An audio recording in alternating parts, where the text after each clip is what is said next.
This is a short, sweet build your balance practice. It includes all 5 exercises from the podcast on balance. I'm going to do this without a mat so you see it can be done anywhere, anytime.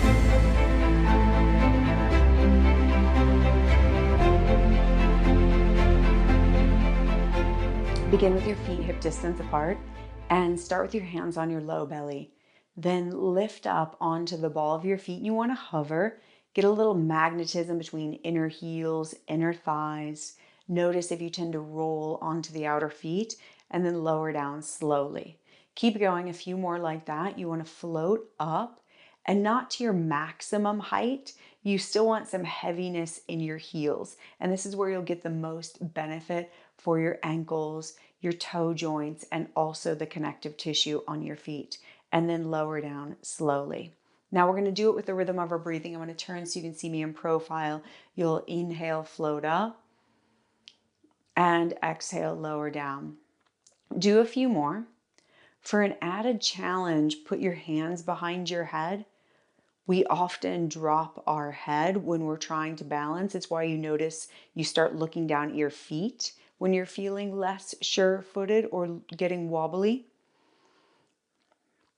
And then after another 1 or 2 more, and also important to note that as I lower down, I don't rock back into the heels.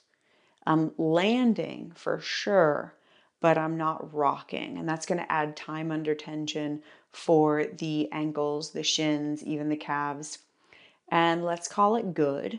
And you're going to land and get heavy on your heels. Keep some awareness in the ball of your feet. Just notice if you already feel more stacked, steady, and stable in your body. And then we're going to do ankle circles next. You'll ground through your left leg. Right foot goes behind, and you'll roll over the toes.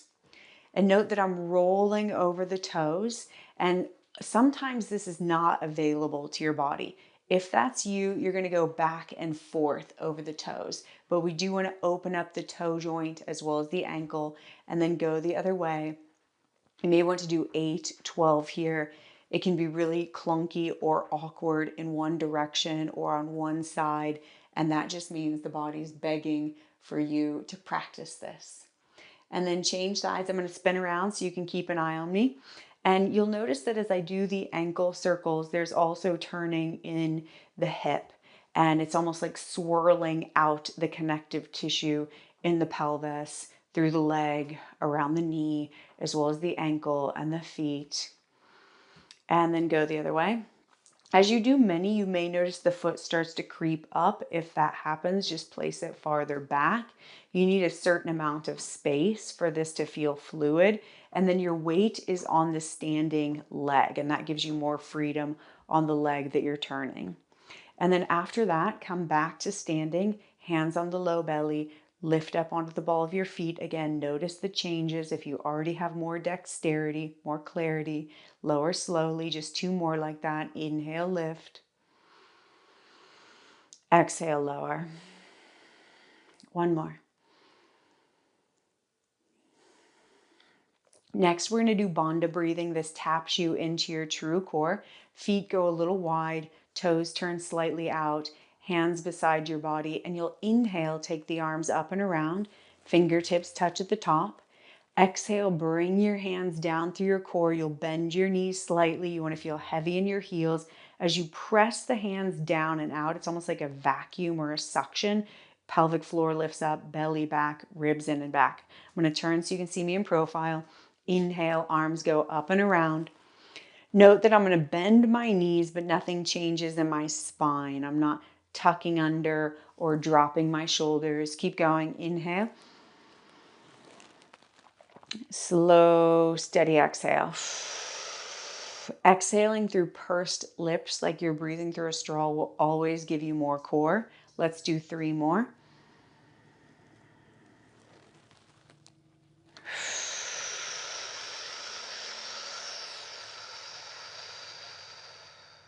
Two more.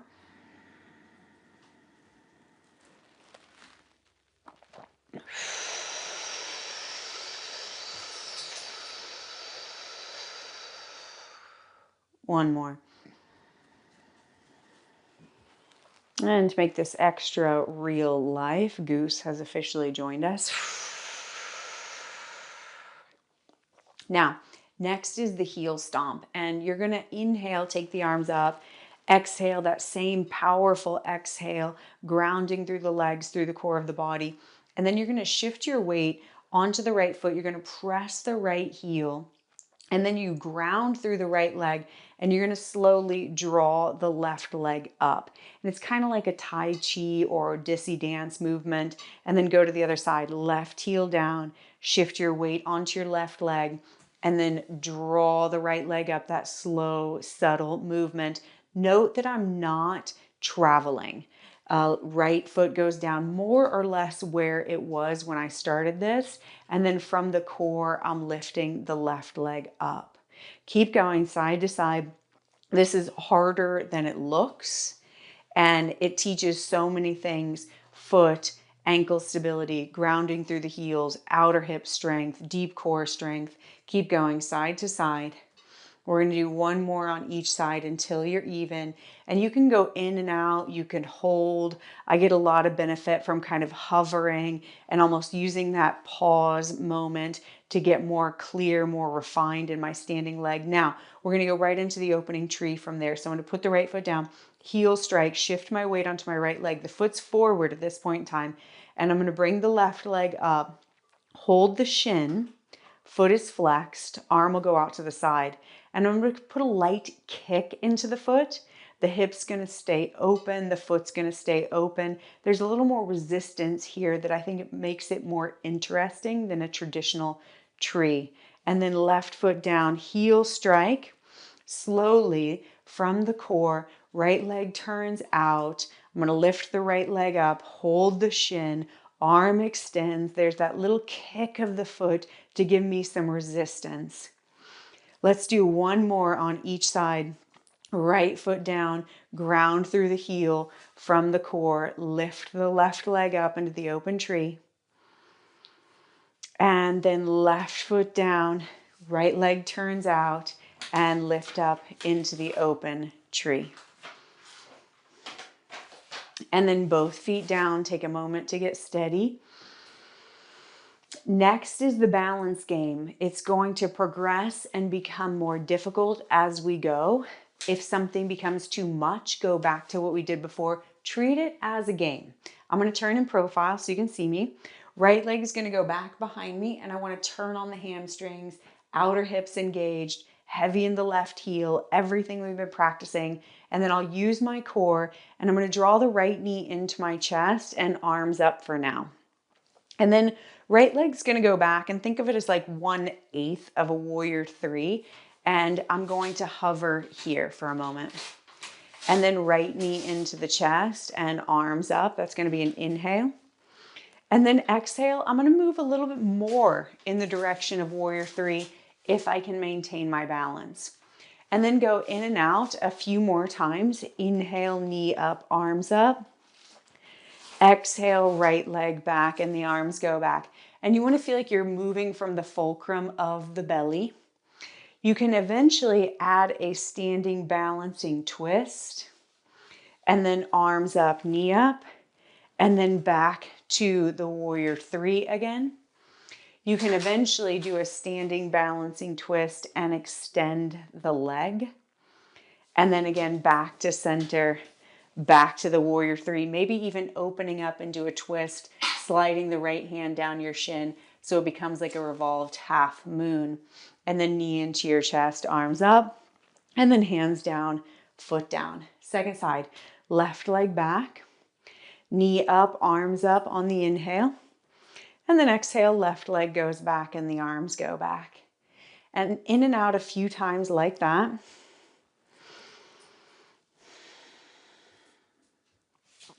Inhale, knee up, arms up. Exhale, leg back, arms back. And you can whoosh the breathing. That always gives you more core. Eventually adding the twist. Goose likes the twist. Inhale back up. Exhale to the warrior three. And then maybe extending the leg in the twist. This time, ground the right foot down from the core of your body, lift the left leg up, and you're in what we'll call an open tree. There's a slight kicking out with the foot into the shin. You're zipped up through the core of the body, and then we'll change sides. And again, it's from the core, slow and subtle. Heel down, ground through the leg bones, plant your feet like roots, and then lift the leg up. Arm goes out to the side as a counterweight. There's a little bit of kick of the shin into the hand. And then one more on each side. Root through the right leg. Shift your weight. Move from the core of your body and into the open tree. And then ground through the left leg. Lift from the core of your body into the open tree. And then plant your feet onto the balance game. This will be progressive. If something becomes too much, go back to what we did before. Start with the right foot back behind you. Turn on the back side of the right leg. Get zipped up through the core of the body. And then arms up as you lift the knee up. And then exhale, you'll take the hands back, the leg goes back, and think of just hovering the foot off the floor, like 1/8 of a warrior three. And then inhale, right knee into your chest again. Exhale, you can move more in the direction of the warrior three if it's appropriate. Keep going like this. Every inhale, knee into your chest. You're moving from the fulcrum of the low belly. Every exhale, it's like you use the arms to help you corset the core and send the leg back. And now this time, knee into your chest, arms up. Option to add on a standing balancing twist. And then inhale, arms up again, and exhale, the leg goes back. Option to add on again. Inhale, come up, standing balancing twist. Maybe you grab the foot and extend. And then back to center first, then into the warrior three. Option to add a twist here as well. The right hand can slide down the left leg, and it's almost like a revolved half moon. And then back up we go. One more, whatever variation is the most interesting to you, remembering that we're practicing balance and training our body to respond to the little wobbles and loss of balance. Good, second side, I'm going to turn so you can continue to see me in profile. Left leg back, ground through the right leg, right heel, get sensitive through your toes and the arch of your foot, and then left knee into your chest as the arms go up, arms go back, and left leg back. Keep going. Inhale, coming up with the arms and the knee. Exhale, extending the leg only to the height you can stay connected, and connected more through your core than the standing leg. Move slow enough that your connective tissue is responding. So it's about more than just muscling it or momentum. When you're ready, you can start adding in the standing balancing twist. Maybe even getting curious about extending the leg a little or a lot. My left leg's tighter, so I won't go all the way. And then that option to slide the left hand down the right leg so it becomes more of a revolved half moon. One more. One of the things about balance is you can't take anything too far in terms of the flexibility in the standing pose or the twisting. And then come back to a steady standing place, go back to the bandha breathing, arms go up and around on the inhale, fingertips touch. Exhale, bring the hands down through the core of the body, bend the knees slightly, press your breath out. Two more like that. Inhale, it's like you're gathering your practice. Exhale, you're grounding your practice. Last one.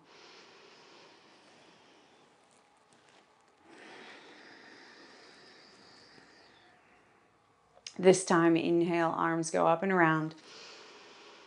Exhale, float one hand to your chest, one hand to the lower ribs, and take a moment to pause, breathe, feel. Notice if even with this short practice, your body feels tingly, awake, and alive. If you can sense your feet more clearly and consistently. If your ankles and calves feel activated, your outer hips have a little bit of hug, Your core has a hum, especially as you breathe fully and deeply. Practice doesn't need to be long or difficult to be powerful and effective. Thank you for practicing.